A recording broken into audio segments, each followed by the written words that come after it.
Hi everyone. This is a brief recording to just unpack the rubric for Assessment 1 Part C, which is the written proposal. As you know, next week you got your the oral presentation, which I explained in this week's recording and in this week's seminar, and you're also giving feedback to each other, part of Part B, using the template. But then a few days, well, actually, what is it? It is on the 12th of April, so quite a while later, your written proposal, the initial draft, is due, and that's Part C. So I thought I'd unpack this rubric in a separate recording so you can view it when you're ready. And in fact, as you would have noticed, it's very similar to your second assessments, just that the marks are located differently. So what I've done is I've done a bit of color coding for you in respect to what areas of this rubric in the first assessment, Part C, you need to particularly pay attention to. And in the first part, which is worth 20 marks, it's essentially what you're doing in your proposal, but you would have teased out in your presentation, but you would have teased out your ideas more by the time it comes to writing it. So therefore, and you would have gotten feedback as well that helps you sharpen your ideas.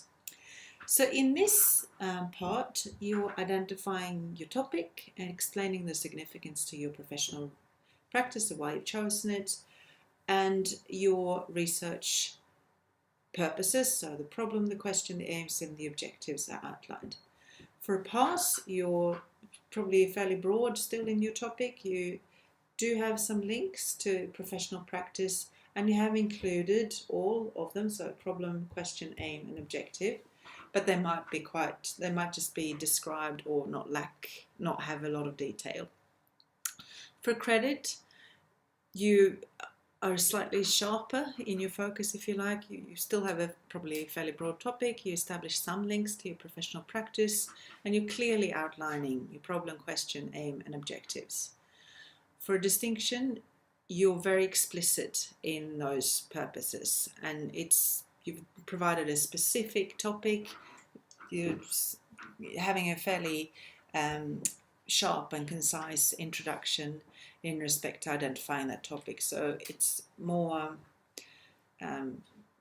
meaty, if you like, and convincing. For a HD, you're really quite explicit, very concise, so you're short and sharp but really astute in what you're saying. It's 20 marks for that. You may well just have it as an introduction, as a heading in your proposal. The second part, again, this is a big consideration, and this is the outline of key ideas. That might be your heading, which is essentially your literature review. So you're explaining the ideas that inform your research topic or your research question, and you're doing that in an analytical manner, and you're showing your critique of prior literature and current debates in the topic area. So that's where you're using that synthesized contextual outline, if you like, of the key ideas. So you will probably talk about it in respect to the key ideas. You wouldn't say concept one, but you would say whatever that concept is that you're unpacking before you move on to the next one, and that's your literature review. This is a big focus in this proposal. So for a pass, you're articulating the outline of key ideas, but it's probably mainly descriptive, perhaps not so critical in your analysis. You might not have so much comparing and contrasting and relating it to your research question. It might be a bit more generic, if you like. For a credit, your critical thinking is quite clear. I can see that there is a clear analysis of those key ideas you're clearly showing an interpretation, and you're clearly making some links to how these ideas inform your research question and topic. For distinction, it's really convincing, so it's evident throughout. You're providing a critique that draws on both current, i.e. less than 5 years, and seminal, i.e. widely cited, might be older but really widely cited research that's kind of changed the field, that is really key. So you're including both of those, and in that outline of these ideas, you are including methodological considerations in studies that have informed you. So you're not just saying the person and the name and the year. You're explaining really how that informs you. So have a look at those examples I've put up on Moodle, because you will see some literature reviews, literature review sections that are quite insightful in articulating those key ideas. For HD, the critique is really informed. You're really employing literature well. You've read widely, but it's not just how much you've read, it's really effectively and insightfully used as you're supporting, as you're using the literature to support your argument that you're building and the conclusions you're drawing in respect to the implication for your research. You also identify, and you will probably do that as a separate paragraph after you've outlined those key ideas, you're really identifying the gaps and tensions and the problems in the literature and the relevance to your chosen topic, your chosen question and your professional practice. You are also putting forward a conceptual framework, so you're having some sort of theory or an approach that you're going to use. So it might be that you're using an inductive or deductive approach. You might be saying, I'm going to use a very constructive approach that's explicitly relating to practitioner research in respect to addressing this. So there is a theoretical aspect in there as well that you're putting forward in connection with your gaps and tensions. You might be using a particular theory like self-determination theory or self-regulated learning theory that you will use to underpin your understanding. So some of that theoretical framework is probably derived from the literature that you have reviewed as well. So you might say this is going to be a good framework for me. Or it might be that it's actually in contrast with a lot of the literature you've reviewed, but you feel that that's going to be how you complement understandings. For a pass, you will identify some gaps and tensions in the literature. It might be fairly tenuous or not clearly explained what kind of conceptual framework you might use. It doesn't have to be long-winded at all, but try to address it somehow. For a credit, you identify gaps and tensions and you specify the relevance to your practice, professional practice, and you will specify what kind of conceptual framework you're intending to use.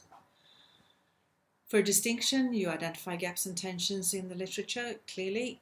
You focus on a specific gap and you articulate the relevance to your professional practice of that gap to your research. How exactly are you going to do this from the current understandings? And again, you're putting forward a conceptual framework. HD, very, very sharp, really specific and insightful. You're really coming up with something that isn't the tried and tested. You're showing some innovation in there in what you're putting forward as a gap, and you articulate the relevance to your professional practice very convincingly. And you will put forward a conceptual framework and really it will make perfect sense in how that is going to help you. So that's going to be a definite part of your HD there. Now I'll put you into the grey zone because this is not the focus. You will develop this a lot more in your next, in your second assessment, because that's going to be the focus of it. And then we would have unpacked all these terms in a lot more detail. But for now, you're putting forward some tentative plans in respect to what kind of design you think you might use. And again, that will probably relate to the readings, the sites, the studies you've come across. You might think, oh, I think I'll do this as a case study in looking at 3 students in particular, which then connects to your sampling as well. And explain that there will be certain reasons you might, if you're going for a deductive approach, you'll probably use some sort of random sampling within a convenience sample, i.e. that you have access to within the classroom. As I said, I know that it's easy for me to kind of split a lot of these words, but this is not the focus of this proposal, so just keep it fairly short and say, okay, there are some of the considerations that I'm looking at, and you can pretty much base it on what you've jotted down as a conceptual map of how you might investigate it. So you're putting forward some tentative plans of how you're going to collect the data and what you're going to do to analyse it, and some sort of timeline of how you might investigate that over a period of, it would be, let's say, about 10 weeks for Project B, which is probably your timeline. If you're not doing B and you're putting forward a different frame of concept, you would still need to articulate roughly how long you think the project will go for. So for a pass, you have included all those aspects. You have connected to some readings, whether it's Wilson or whether it is the readings that you've come across in your literature review. For a credit, you've got all those aspects addressed and some detailed information, even though it's early days. But you're showing that you understand what those concepts roughly mean at this point, and there's a logical link there to what you're going to do. For a D or a distinction, your explanation draws on some independent reading, certainly from your literature review, as you articulate what kind of design you're going to use and how you're going to address or investigate your topic in a pretty thorough and pretty thoughtful manner, even though we haven't actually gone through this in great detail. For HD, you're really insightful, you're showing independent reading in accompanying the descriptions in respect to study design and each aspect, so design, sampling, data collection, data analysis and timeline is clearly and explicitly addressed. And you're also including that theoretical framework is a really good fit that you've articulated that you're going to use. Ethics, not a big consideration at this point, but you will probably make a statement knowing that your project is going to be a minimal risk and you're aware that you're not going to be interviewing students because what you will be doing will be tailored around teachers' professional practice and you will draw on teacher accounts mainly. That's essentially it. Is really brief. I just want to say that you have thought about the fact that you will be limited in the kind of approach you can take. So for pass, and this is only 5 marks, so it's not going to be, it's unlikely that you're going to end up with a HD because you're just not going to probably spend that much time on it at this stage. Outline some of the ethical issues, as I said, briefly kind of naming them. For a credit, we can see, or I can see with some clarity in respect to your study design, yeah, you've clearly paid attention to the idea of minimal risk. You might even put in a little definition what it is and what it means in respect to how it frames you. Distinction, you've thought about it even though it's early days, clearly. And for a HD, yeah, you've definitely thought about it. Don't waste too much time on that. Think of this instead. Because this is where you're making use of all those juicy, constructive and challenging, in a positive way, comments from your peers. And you will put this as a separate part of your proposal. You would say reflection on learning. So use some of your word limits for this, because this is where you're going to explain how your learning has progressed and how the feedback from your peers have informed your critical thinking in developing the proposed research. It doesn't have to be a blow-by-blow account, but you're going to articulate how this is shaping your thinking. So for a pass, I haven't put in the fail criteria there. I've just gone straight to the pass in respect to unpacking this rubric. Your learning is probably described more than analysed, so it might be more of a blow-by-blow account on that level, if you like. You are making some connections between your learning and the issues raised by your peers, and how this then, what the implications are in respect to you investigating this topic. And you have limited critical insight in respect to it. For a credit, your learning is analysed rather than just described, but it might not be particularly deep in your critical analysis. the connections to your own learning and the peer feedback, you're touching on it with some critical insight, but it might not be particularly well unpacked. For a distinction, your learning is critically discussed. You're showing some clear connections between your learning, the peer feedback, so you're quite specific, and the implication for researching teaching with some detail and insight. HD, yeah, obviously your own learning is critically discussed. Some very good connections there between your own learning, the peer feedback, and the implications. You're synthesizing that in with clear and useful detail. So it's short and insightful. Written expression, structure and style, which is not a section that's specific in the proposal, but obviously integrated throughout. For a pass, there might be places where you're not particularly clear in explaining things. Your text structure might not be fantastically well organized with headings. There might be minor spelling, punctuation or grammar errors. When I say minor, I mean certainly not more than 3 per page. So proofread. You're mostly consistent in your approach to APA citation and the references. There might be 1 or 2 errors, but overall you're on top of it. For a credit, you're pretty clear in how you articulate ideas in respect to constructing some accurate sentences. Your text structure is well organized, they're clear headings and it follows logically. You're signposting, you're flagging how your arguments are being raised. Think back to that writing quiz that you did at the beginning of the term. You're consistent in your approach, and consistent and correct, I should say, in general, in respect to APA referencing. For distinction, you've really got a high level of accuracy. It doesn't mean that you're writing at all in a convoluted way. You're writing very effectively.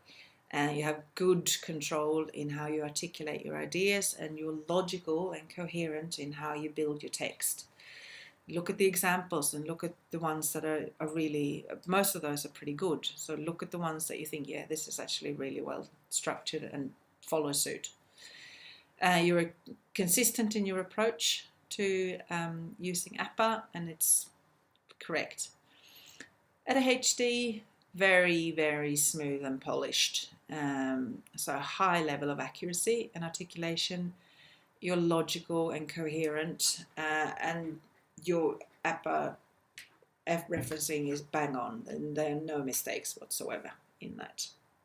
And that's it for this. So it's just a short unpack of what the expectations are and kind of talking through the rubric so that you know what you're developing your work towards. Have a look at the samples as well. I know that the rubrics were very similar, that those samples were